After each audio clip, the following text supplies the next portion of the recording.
Good evening, everybody, and welcome to the Eddie Webb Show. This is our first episode here at the house, and tonight we want to welcome Charlie Morris, a philosopher, writer, professor of English, also a 23-year veteran of a radio morning show host, right? What a long, strange trip it had been. Yes. Yeah, and you started your career in radio. Where were you at? On the Mexican border at a very small radio station, many, many years ago. Before the wall, or?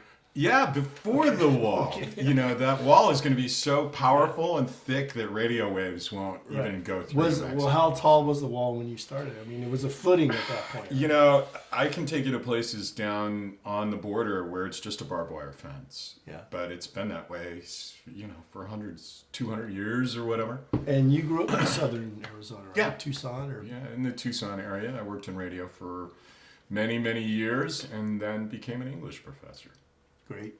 So tonight, our episode, we want to talk about language, and we want to talk about language in its how it's transcended, how human beings have used language over the years, and we want to talk also about the writing process, a little bit about oral tradition, the power of reading your work to an audience, writing an audience, and all of those things.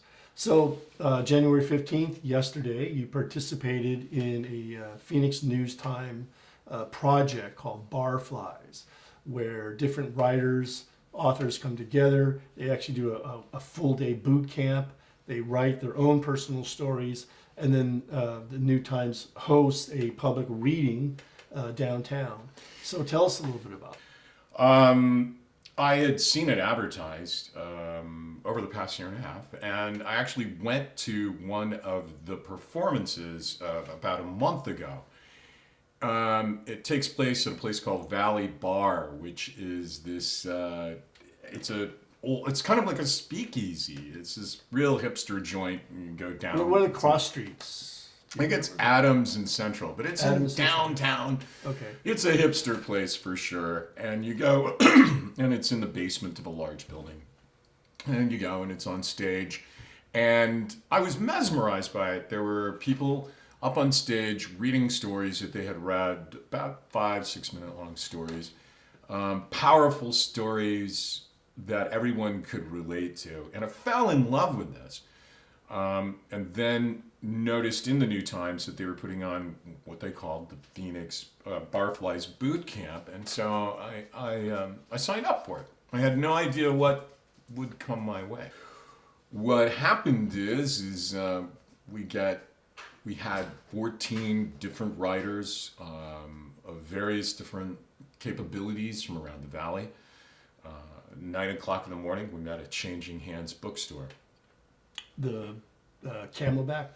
Yeah, the Camelback location, store, which is really cool because it's got a restaurant attached to it. It's the only bookstore I've ever seen in my life that actually has a bar inside it. There's something about all these bars in Phoenix, right? And then it has an adjoining, if you're going to have any business in Phoenix, has to have a bar inside Writers it, and right? bars. I'm surprised. You know, you go to the hospital in Phoenix, maternity ward, bar. So it's kind of an unusual place.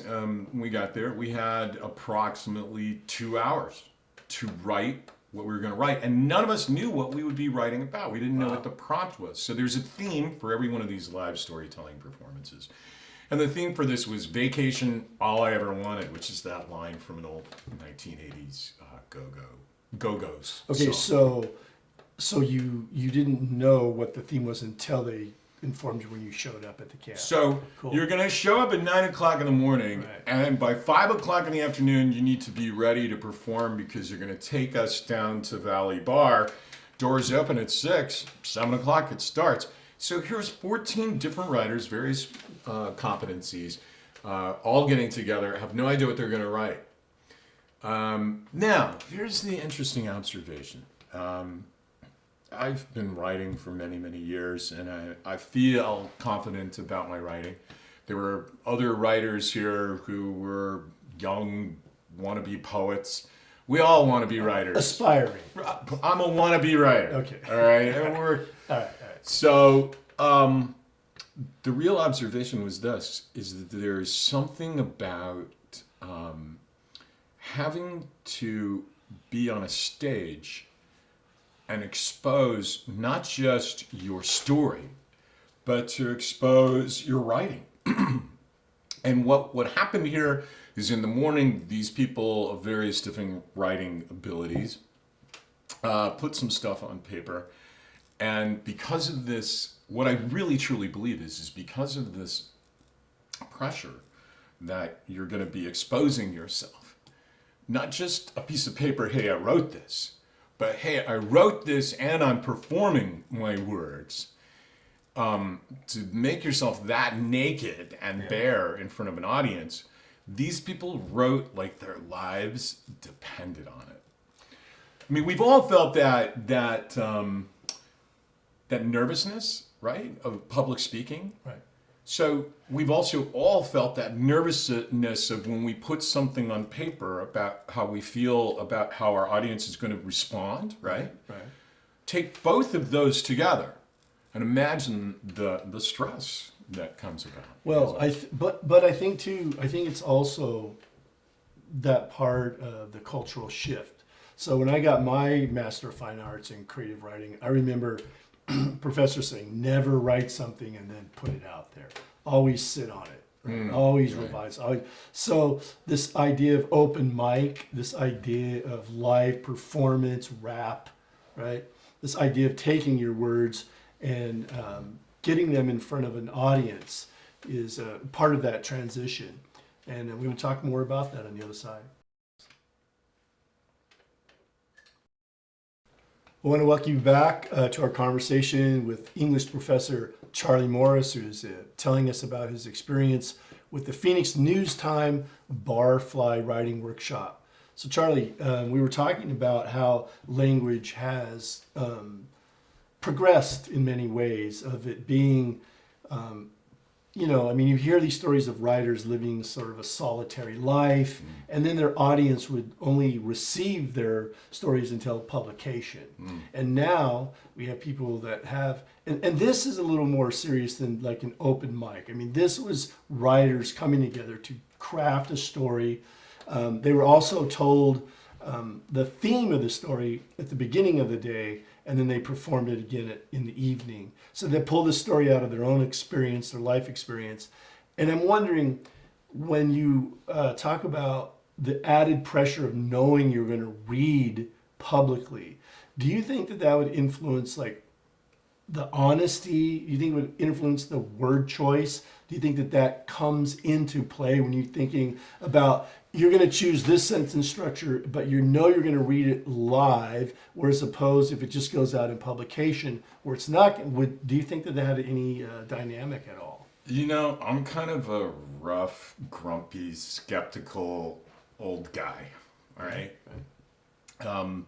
But my experience of this process, with these 14 people that I spent my time with yesterday, was that it's the best word I can use to describe it is, for many people, I can see this as therapeutic.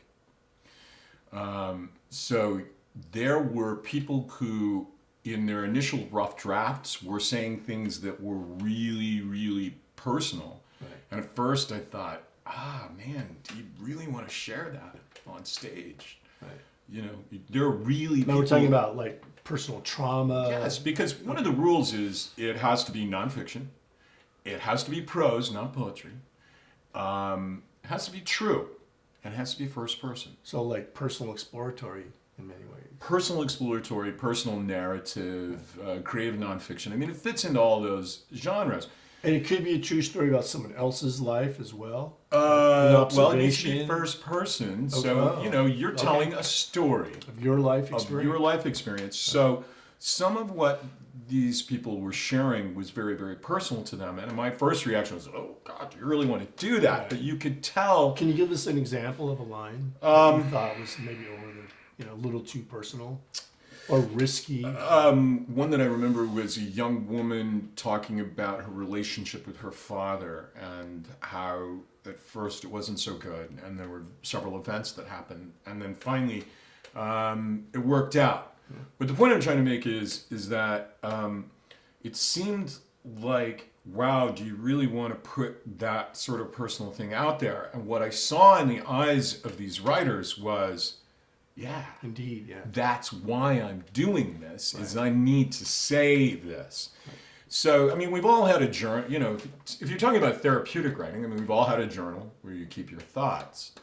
And this sort of takes your journal to the next level. See, people are taking their personal thoughts, their personal experiences, and then sharing them.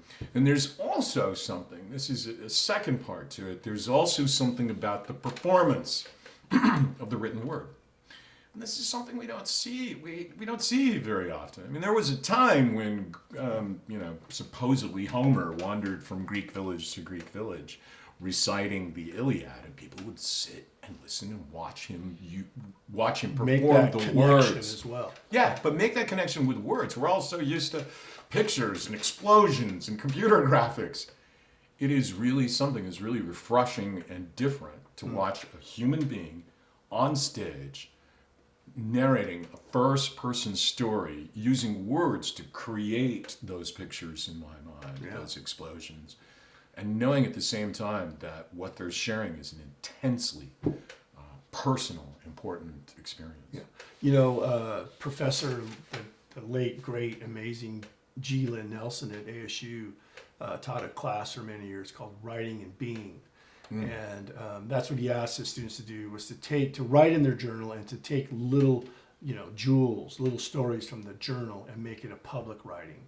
And I think that level of emotion, and I remember one of the things he used to say all the time is, like, great literature is meant to be heard. Right. I would agree with that. As equally as it meant to be read. And it seems like human beings, it seems to me, this intense need to share our stories. I mean, when you look at the cave paintings at Lascaux in France, I believe they're 30,000 years old. Yeah. There's no language there, but the pictures tell us what their dreams and aspirations were. As long as rites of passage too, with the participants who drew the paintings. Sure. And then the Native American, indigenous peoples, huge oral tradition, because they don't use a written language. So these stories are. Well, they don't use the English alphabet. But Sure. They use a written language. Yeah. Sure, but it just goes to show how important those stories are in the transference of knowledge and the transference of experience. And it's that shared experience with me and another human being and the spoken word that seems to create a different dimension than just, well, here's a printed book, read it and have that experience. Because you really do have to consider the audience. Right. Sure. So, want to welcome you to the show tonight, and we'll continue our discussion with Professor Charlie Morris, and we're going to talk about the empowerment of reading publicly. Good evening, and want to welcome you back to our show tonight with Charlie Morris, English professor, philosopher, radio personality for many, many years here in the Southwest. And we're talking about a project that he was involved with the Phoenix News Time called Barflies, where 14 writers came together and they spent the day with a theme, and then they performed that theme in the evening for their audience of, I'm assuming, just friends and community at large, people. And we were talking, when we ended our last segment, we were talking about how, a couple of things, but how reading in a public square can empower you personally. Also, that the emotional connection that people make when they are brave enough to put their story out there. Another thing I remember from G. Lynn Nelson was that this idea of thinking that we're unique in our human suffering. And we're really not. People are, it's a game of inches. And that the human condition of how we receive emotion and express emotion and the traumas that people have been through as human beings, it takes the power out when somebody steps up and tells that truth. And that's where people identify with, hey, you know what? It might not be exactly the same, but I went through that too. And I think in the process, when you get into language as healing, then that's where it's at. Is that people tell the truth, and other people who have that secret or whatever, had that same experience, now have permission to, as if one human to another, acknowledge that. And you were telling us about a particular writer that experience. I would agree with everything you said there. It's a transformative experience. What I learned when I researched this is that this is becoming more and more of a popular thing around the country, actually. I don't know why, you have to ask why, but you also have to consider that people are using words a lot more these days than maybe they did in the past. People have a greater tendency to write a text message than to make a phone call. So the point is that perhaps people are using words a lot more, and this is becoming more popular. For instance, Gannett newspapers across the United States has an annual storytelling event that they've started. And once you look into it, you realize that these are popping up everywhere. Yeah. One of the distinctions with the New Times, however, is that unlike some storytelling events where storytellers memorize it or tell it off the top of their head, New Times and some of the other storytelling events require this written word. And I think that's important because of what you said. And that is that my experience of writing words, I can be very, very clear about my emotions and my experience of the world when I write it down. But I have to tell you that not only is it transformative, I think, for the people who are telling the stories, but as you said, for the audience as well. And I can tell you last night when I was there, someone read a story and there was a very dramatic, and remember these are first person true stories, at a very dramatic point, a turning point in the story, and the reader, the performer, began to choke up, and at the same time you felt that same, it wasn't unease or discomfort that I felt, oh God, this guy is choking. It's honesty. It was, empathetically, is that right? Empathy. That's what it was. I felt what he was feeling at that time as that person was expressing that, because our human experience is common. We all have a lot of the same sort of emotional common experiences. And these stories can take you there. And so not only is it transformative for the audience, but it's just like you said, it's transformative for the performer, but also for the audience. I think I would see this more as a renaissance. I remember as a child, my grandmother reading these stories out of Reader's Digest. Do you remember that? Sure. And I just couldn't wait for Grandma to get the new Reader's Digest to read me a story out of that book. And you think about the beatnik period in New York. Sure, the hipster. Right. Storytelling, and then I think a lot of that storytelling connection, evolved into folk music. Sure. You have Bob Dylan, you have all of these great people, Jesse Coulter, who took this human condition. Yeah. And Chris Christopherson is a great example of someone, right? But those are all that whole chain of events and social change, all really touchy-feely, getting personal, getting in touch with your feelings and everything. But here we are living in this hard, cold, build-a-wall, hate, technology, separatist environment, and people are reaching out for something like these storytelling events. What does it say about us as a culture, right?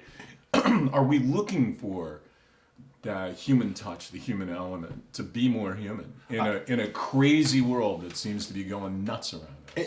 And you as we share the classroom with students, you hear all the time, there's a sense of loneliness. Mm-hmm. There's a sense of not being a part of a community in a world where we're overpopulated, which is, just sounds absurd to other countries where the human connection is what's important, where in America, we're to be consumers. We're supposed to find our joy and our satisfaction into another material item that we bought. And I think what you all are doing, or at least the New Times is doing, I think, is reintroducing us to the connection around language. Because and shared experience. Yeah. Sure. So did you feel empowered? I just got to say for the audience, I saw Charlie after he read last night, and basically what he says, I'm the king. He felt, and it was just exciting to be around him to see how you felt. You felt like, man, I just did something really exceptional with my life, with my voice, with my craft, and you made this connection with other human beings. Yes, I mean, I haven't felt this way since Bruce Springsteen played at ASU Arena in 1979. I walked around on air for a week, and that's kind of how I feel right now. It is transform. I mean, I didn't have some great revelation last night, but I did share a piece of myself through words, and I'm not usually that way, and it was a great experience for me. We want to thank you for tuning in tonight. Our closing comments in a minute after the short break. Thank you. Hello, everybody, and welcome back to the Eddie Webb Show. We're here in our final thoughts with Professor Charlie Morris, and he's telling us about an experience he had with the Phoenix News Time. They have a project called Barflies, where several different writers come together for the day. They have a workshop, they write.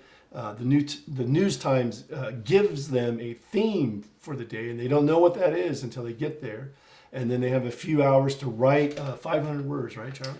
Is it 500? Yes, and you'd be surprised how hard it is to limit yourself to 500 words. It comes out to about 3 minutes. Well, they say that's the craft of writing well, is to write, to say more with less, which, is the one thing that I think can scientifically work. You can do a little more with less, with words and language. Yeah. But we want to talk a little bit about the director, Amy Silverman, who's the editor for the New York Times, the Phoenix New Times. Sorry. Right. And just on some final thoughts, I want to talk a little bit more about the empowerment of the public voice. I also want to talk about this human need for confession in the written word. And I'd like to talk about what's the future for this project. So let's start with the empowerment of public voice. Well, we all feel like we need to be heard. Perhaps we're living in an era where people feel like they're not being heard, even though we have so many different ways to communicate. Yeah. Facebook, everyone has an opinion, right? Yeah, so maybe it's the fact that when you're bombarded with Facebook and Twitter and anybody can post anything they want, I mean, it becomes meaningless garbage. Right? It's not important to anyone. So what kind of a venue or what kind of a medium do people need in order to feel that their voice is empowered? So maybe it is public performance of one's prose. I think so, and I think it's a wonderful movement, and it goes back to, again, getting truth and honesty in the language. When you brought up like native cultures and before the alphabet, right? So stories were all people had. Right. They needed to know when to plant and when to harvest, and they needed to archive their environment in the world, the universe, the cosmos. Right? Who were they in that context? So language was important. In this day and age, we're so bombarded with language that has nothing to do with those kinds of realities. Right? It's about buying the next thing, or it doesn't even matter anymore if it's true, as long as you get the hits, right?